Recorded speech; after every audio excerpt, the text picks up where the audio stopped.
E aí, pessoal, tudo tranquilo? Meu nome é Calânico Sobrinho Rios, para quem não me conhece ainda, eu sou professor de Direito Civil. Hoje nós vamos falar do direito das sucessões. Esse direito que vem dentro do Código Civil e também em leis especiais que tratam dos bens, do patrimônio deixado por alguém que faleceu, no sentido de determinar quem são os herdeiros e como será dividido, portanto, o patrimônio que essa pessoa deixou. Leia esse patrimônio aqui no sentido de tudo que foi ativo e tudo que foi passivo. Então, se a pessoa faleceu, deixa e transmite aos seus sucessores todos os bens, todo o patrimônio, esse conjunto de ativo e passivo, imediatamente após a abertura da sucessão. Então, todos os bens que a pessoa possuía, ao falecer, estes bens são transmitidos aos seus herdeiros, com base na chamada teoria, aportuguesando o termo, com base na teoria da Saizine, que tem origem lá no direito gaulês, como nós já vimos em aulas passadas. Muito bem. Aberta a sucessão, que acontece com a morte da pessoa, esse conjunto de ativo e passivo é transmitido aos seus herdeiros imediatamente, repito, após a sua morte. Vejam só. Esta transmissão pode se dar de duas formas. Ou em razão da legítima, que é exatamente a ordem de vocação hereditária que nós vamos estudar nesta aula, ou essa transmissibilidade pode se dar também mediante testamento. A pessoa em vida dispõe, portanto, lá da sua autonomia privada, do seu direito de propriedade, e ele faz um testamento dizendo para quem que ele quer deixar os seus bens. No Brasil, é interessante observar isso, vigora uma herança, um sistema, digamos assim, em que os bens podem ficar ou mediante testamento, ou então mediante a chamada ordem de vocação hereditária. Claro que no sistema pátrio, o autor da herança, o de cujos, ele, em vida, pode fazer o seu testamento sem nenhum problema, desde que ele esteja lúcido, desde que não haja nenhuma incapacidade. Então ele pode fazer o seu testamento. Entretanto, ele tem que respeitar a legítima dos herdeiros necessários. Lembra?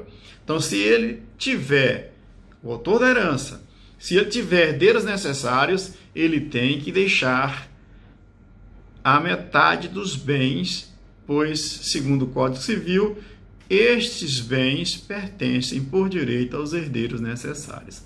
A outra metade, chamada porção ou parte disponível, ele pode deixar para quem ele bem quiser entender. Inclusive, lembra disso, ele pode deixar essa parte toda ou parcialmente para um dos herdeiros necessários. Por exemplo, se a pessoa tiver 3 filhos, são herdeiros necessários, nós já vimos, ele pode deixar para um só aquela outra parte chamada porção disponível, que ele poderia, portanto, deixar para quem ele bem quisesse entender. Se ele optar, o autor da herança optar em deixar para um dos filhos, não há nenhum óbice, nenhum impedimento nesse sentido. Este herdeiro necessário, filho do autor da herança, será herdeiro necessário, terá direito à legítima, em concorrência com seus irmãos, e terá direito a outra parte da porção disponível, que vai agregar. Então, ele vai ser, na verdade, um só tempo, concomitantemente, digamos assim, herdeiro legítimo e herdeiro testamentário. Muito bem. No que tange a parte chamada herança legítima, aquela que deriva da lei, né? Não que a sucessão testamentária não derive da lei, também deriva da lei. Mas a legítima, pessoal, ela segue a chamada ordem de vocação hereditária. O direito civil, direito privado, ele determina como que esses bens vão ser divididos. E aí, o nome ordem de vocação hereditária, que está prevista lá no artigo 1829 e seguintes do Código Civil, nós não vamos ficar lendo os artigos aqui para ganhar tempo. Esta ordem de vocação hereditária, como o nome sugere, é exatamente uma ordem. E esta ordem, é bom lembrar, ela é excludente, ou seja, existe uma preferência, que segundo alguns doutrinadores, dentre eles a professora Maria Helena Diniz, esta ordem de preferência privilegia o sangue novo, a força nova que está na família. Então, está chegando na família o que já existe. Então, sucedem, em primeiro lugar, os descendentes. E é bom lembrar que esses descendentes sucedem sem limitação de graus. Então, se houver filhos, os filhos sucederão. Se não houver filhos, eu chamo os netos. Se não houver netos, os bisnetos. E assim sucessivamente, seguindo essa preferência do grau mais próximo. Não obstante isso, é bom lembrar, também já vimos em aulas pretéritas, que no caso dos descendentes é possível, sim, que o grau mais próximo não exclua o grau seguinte. Como assim? No caso do direito de representação, sucessão por estirpe, lembra? Então veja, se alguém falece e deixa 2 filhos vivos, mas já um dos seus filhos eram 3, o terceiro já era pré-morto, faleceu antes do autor da herança, e este herdeiro falecido possuía filhos, netos do decujus, tá certo? Esses netos, eles não serão eliminados, eles sucederão por direito de representação. E neste caso, a herança será dividida em 3 partes, só para lembrar, uma parte, 1/3 para um herdeiro filho, o outro 1/3 para o segundo filho, e 1/3 que seria do filho pré-morto será dividido pelos seus descendentes, pelos seus filhos, que sucederão por direito de representação. Então vamos lembrar aqui o seguinte: entre os descendentes na ordem de vocação hereditária, o grau mais próximo exclui o mais remoto, mas lembra comigo, hein? Salvo o direito de representação. Perfeito? Agora, se não houver descendente algum, eu chamo os ascendentes. E aí, entre os ascendentes, o grau mais próximo exclui o mais remoto, sem choro.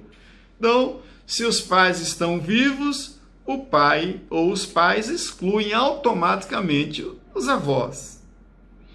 Se não tem pai, tem avós, os avós excluem os bisavós e assim sucessivamente. Lembra disso, hein? Entre os ascendentes não existe direito de representação. Se o enunciado de uma questão de prova, se em um processo de inventário judicial ou extrajudicial você pega alguém com essa proposta de que entre os ascendentes existe direito de representação, você pode descartar porque não existe, isso aí é pacífico. E entre os ascendentes, o grau mais próximo exclui o mais remoto. Em terceiro lugar, na ordem de vocação hereditária, nós temos o cônjuge. E daqui para frente, todas as vezes que eu falar cônjuge, entenda que será o cônjuge, aquele que convolou núpcias válidas, que se casou, portanto, ou o consorte que viveu com o decújus em união estável. Hoje, de acordo com os julgados recentes do Supremo Tribunal Federal, não existe mais nenhuma discriminação entre a pessoa que se casou validamente e aquela outra pessoa que viveu em união estável. E mais que isso, é bom lembrar que quando nós falarmos de união estável, não interessa também se os consortes eles eram resultantes da união homoafetiva ou da união heteroafetiva. É, portanto, indiferente, não há nenhuma discriminação nesse sentido. Todos eles são tratados de forma igual. E uma novidade do Código Civil de 2002, eu falo novidade porque no Código anterior não era assim, é que o cônjuge sobrevivente, com inclusão do companheiro ou companheira da união estável, ele concorre com os descendentes, ok? No caso daquela pessoa que foi casada, vai concorrer com os descendentes. Não obstante isso, nós temos que aferir o regime de bens. Nós vamos ver isso mais adiante, com mais detalhes, mas nós temos que observar, porque há regimes que permitem que o cônjuge concorra com os descendentes e há regimes de bens que não permitem tal concorrência.